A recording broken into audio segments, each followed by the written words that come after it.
শিক্ষাৰ্থীসকল আজি আমি দশম শ্ৰেণীৰ অসমীয়া পাঠ্যপুথিৰ পৰা জিকিৰ শীৰ্ষক কবিতাটি আলোচনা কৰিবলৈ লৈছোঁ। ইতিমধ্যে মই বৰ্ডত লিখিছোঁ। জিকিৰ কবিতাটিৰ ৰচক হ'ল আজান ফকীৰ। কবিতাটিৰ শিৰোনামটো যেতিয়া আমি দেখিছোঁ জিকিৰ বুলি, আমি নিশ্চয় গম পাইছোঁ যে এইটো জিকিৰ শব্দটো অসমীয়া মূলৰ শব্দ নহয়।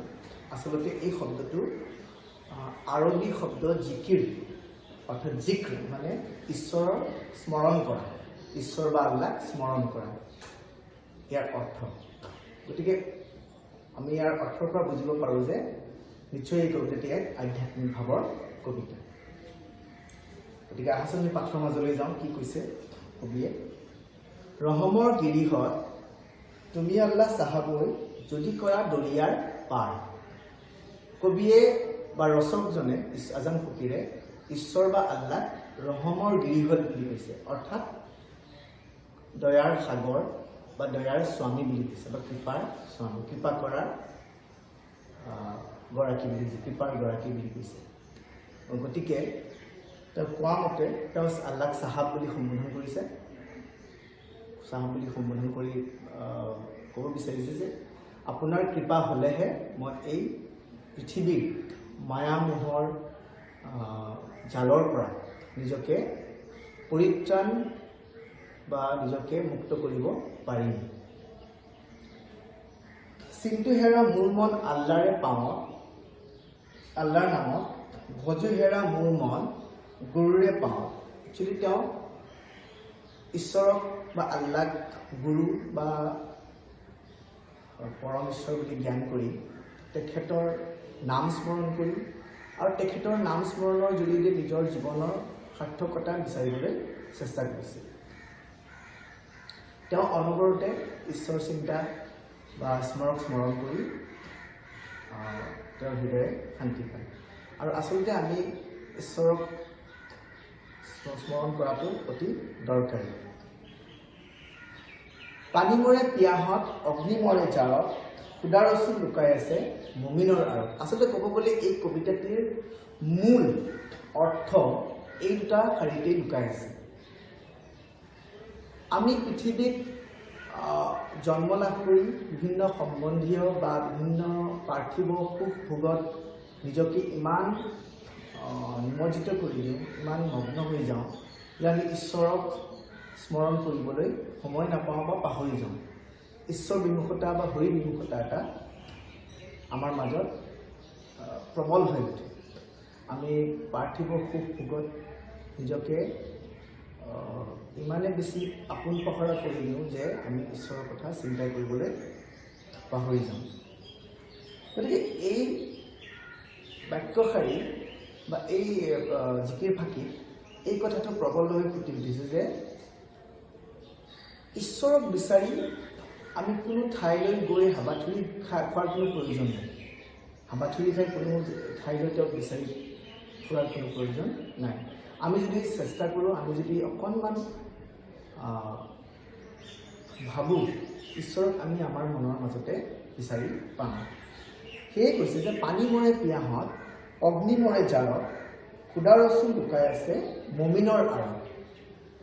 পানী আমাৰ তৃষ্ণা নিবাৰণ কৰে, অৰ্থাৎ পিয়াহ পলায়, এইটো আমি জানো, বা জুইৰ শীত বা ঠাণ্ডা গুচোৱাৰ এটা ক্ষমতা আছে। কিন্তু যেতিয়া পানীয়ে নিজৰ সেই গুণটোৰ বিষয়ে নাজানিব, অৱশ্যে সি নিজেই পিয়াহত আঁতৰ হৈ থাকিব লাগিব। ঠিক তেনেদৰে জুয়ে যদি নিজৰ উত্তাপ শক্তি আছে বা জুয়ে যে ঠাণ্ডা গুচাব পাৰে বা শীত গুচাব পাৰে, জাৰ গুচাব পাৰে, সেই শক্তিটোৰ বিষয়ে যদি জুয়ে নিজেই নাজানে, তেতিয়াহ'লে হয়তো সি নিজেই ঠাণ্ডাত মৰিব লাগিব।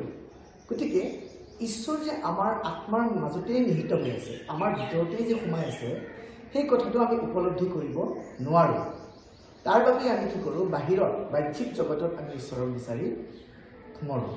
গোটেইখন আমি চলাত কৰি ফুৰোঁ ঈশ্বৰক বিচাৰি। কিন্তু ঈশ্বৰৰ সত্তাটো আচলতে আমি আমাৰ মাজতেই বিচাৰি পাম যদি আমি চেষ্টা কৰোঁ। মক্কাৰ দুৱাৰত বান্ধা মাৰিলা সঞ্চাৰ, খুদা ৰচুল লুকাই আছে মুমিনৰ অলৰেডি কোৱা হৈছে খুদা ৰচুল লুকাই আছে নকৰা বিচাৰ মক্কাৰ দুৱাৰত বান্ধা মাৰিলা খামচাৰ। এই যে আমাৰ অন্তৰৰ মাজতে যে খুদা আচলতে আল্লাহ বুজাইছে, ৰচুল হ'ল তেওঁৰ প্ৰেৰিত পুৰুষ বা মহাপুৰুষসকল যিসকল ধৰ্ম প্ৰচাৰ কৰে। তেওঁলোকৰ কথা আমি আমাৰ মনতে চিন্তা কৰিব পাৰোঁ বা তেওঁলোকৰ বিষয়ে তেওঁলোকক আমি মনতে পাব পাৰোঁ আমাৰ মনৰ মাজত। ক'তো আমি গৈ বিচাৰি ফুৰিব নালাগে। কিন্তু বহুত আমাৰ ধৰ্মৰ কিছুমান মানুহে কিছুমান লোকে এনেকুৱা ভাবে যে ঈশ্বৰক বিচাৰি পাবলৈ হ'লে হয়তো বহুত মুছলমান মানুহে এইদৰে বিশ্বাস কৰে যে মক্কালৈ গ'লেহে মানে ঈশ্বৰ বা আল্লাহ বিচাৰি পাব পাৰি। কিন্তু তেওঁলোকে তালৈ গৈ আনৰ লগত নিজেও তালৈ গৈ যাব বিচাৰে বা তাতে গৈ নিজৰ অপকৰ্ম বা পাপৰ পৰাচিত কৰিব বিচাৰে, কিন্তু তাতে প্ৰৱেশৰ সুবিধা তেওঁলোকে নাপায়। যদিও তেওঁলোকে তালৈ যাব পাৰে কিন্তু প্ৰৱেশ কৰিব নোৱাৰে। মক্কাৰ দুৱাৰত চাহাব জীৱই মাৰে তালি যেনে শাল শলৰ লগত দৰিকাৰ টপালি। এতিয়া আনবিলাকৰ লগত আন ধাৰ্মিক বা আধ্যাত্মিক ভাৱৰ লোকসকল যিসকলে সদায় ঈশ্বৰক বিশ্বাস কৰে বা ঈশ্বৰক মানে কেতিয়াও ঈশ্বৰক পাহৰা নাই, তেওঁলোকৰ লগত এই শ্ৰেণীৰ মানুহ যিসকলে আচলতে জীৱনত কেতিয়াও ঈশ্বৰক বিচৰা নাছিল, গোটেই জীৱনটো নিজৰ সম্বন্ধী ওচৰ চুবুৰীয়া বা পাৰ্থিৱ ভোগতেই লিপ্ত হৈ আছিল, তেওঁলোকে হঠাতে ঈশ্বৰৰ কথা চিন্তা কৰি নিজৰ পাপমোচনৰ বাবে মক্কা দৰ্শন কৰিব বিচাৰে। কিন্তু আচলতে এওঁলোকৰ সেই উদ্দেশ্য সিদ্ধি নহয়। গোটেই জীৱন তুমি ঈশ্বৰক পাহৰি হঠাতে ঈশ্বৰক বিচাৰি মক্কালৈ গৈ নিজৰ পাপমোচন কৰা বুলি যদি ধাৰণা কৰা হয়, সেইটো আচলতে ভুল ধাৰণা। গতিকে যেনেকৈ এটা উদাহৰণ এটা দিছে, শাল আৰু শ'ল এইবিধ মাছ, শাল এবিধ মাছ, শ'ল এবিধ মাছ। এই দুবিধ মাছ অলপ ডাঙৰ প্ৰজাতিৰ, কিন্তু দৰিকণা বা দৰিকা মাছ আচলতে সৰু মাছ। যিহেতু শাল শ'লৰ লগত দৰিকা মাছৰ কোনো তুলনা কৰিব নোৱাৰিব, শাল শ'লৰ মাতৰ লগত দৰিকাই যিমানে টপালি বা চিঞৰক তাৰ মাত শুনিবলৈ পোৱা নাযাব। ঠিক সেইদৰে অস্তিত্বহীন, ঠিক সেইদৰে ধাৰ্মিক মানুহবিলাক যিবিলাক সঁচাকেই ধাৰ্মিক আৰু তেওঁলোকে ঈশ্বৰ চিন্তা কৰি ঈশ্বৰ পবিত্ৰ স্থল পবিত্ৰ তীৰ্থস্থান দৰ্শন কৰিবলৈ যায়, তেওঁলোকৰ লগত এই শ্ৰেণীৰ মানুহ যি ঈশ্বৰক কেতিয়াও বিচৰাই নাছিল, হঠাতে ঈশ্বৰক পাবৰ বাবে তেওঁলোকে ঢাপলি মেলে মক্কালৈ। তেওঁলোকৰ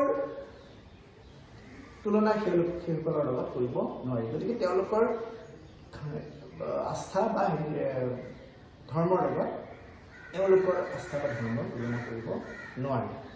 নিশ্চয় তেওঁলোকে ঈশ্বৰৰ আশীষ ভাজন নহ'ব।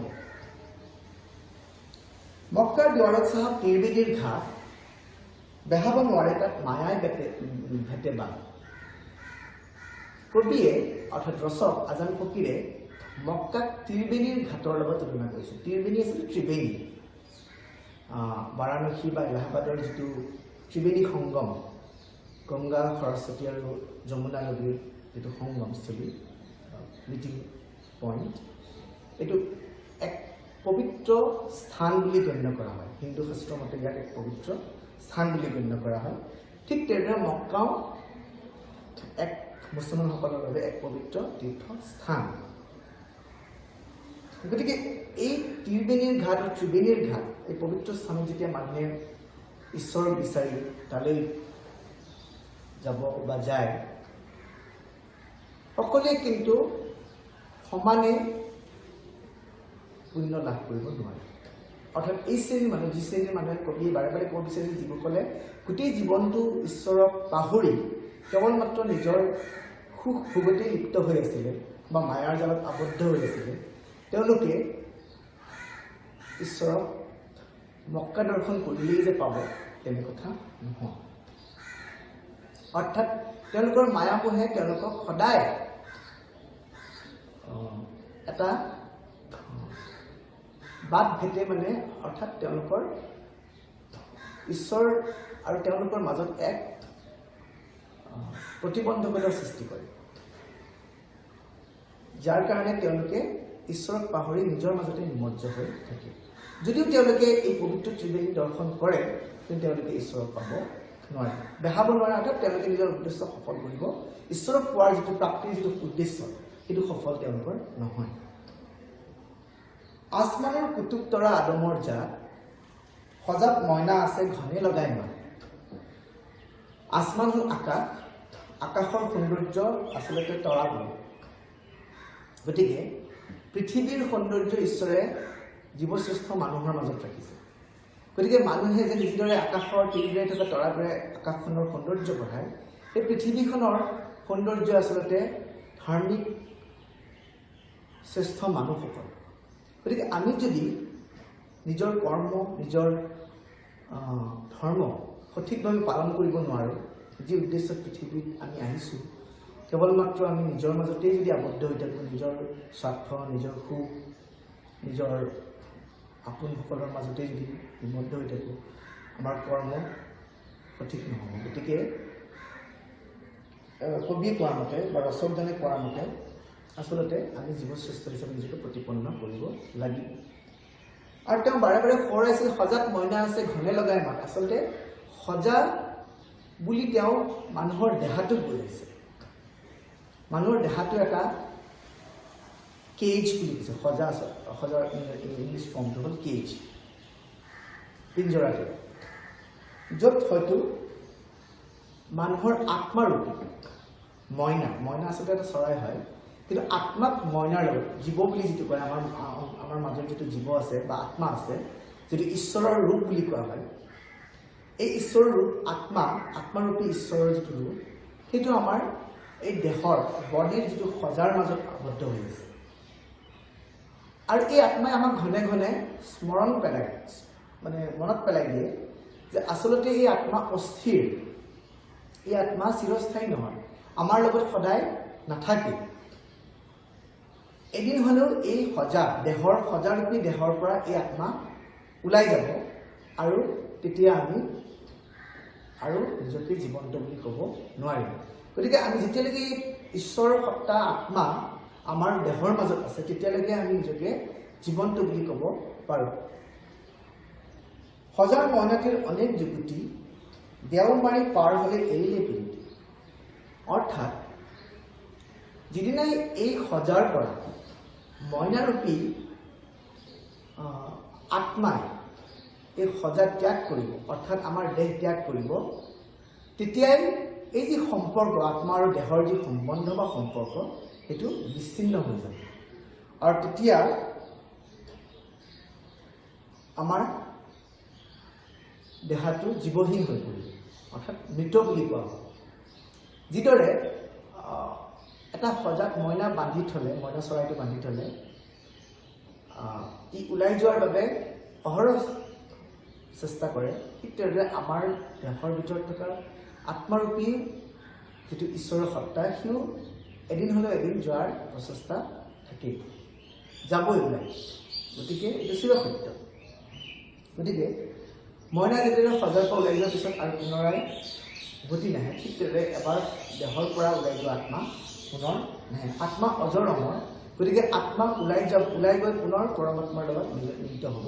কিন্তু আমাৰ দেহটো হ'ল নশ্বৰ, গতিকে এই দেহটো নষ্ট হ'ব।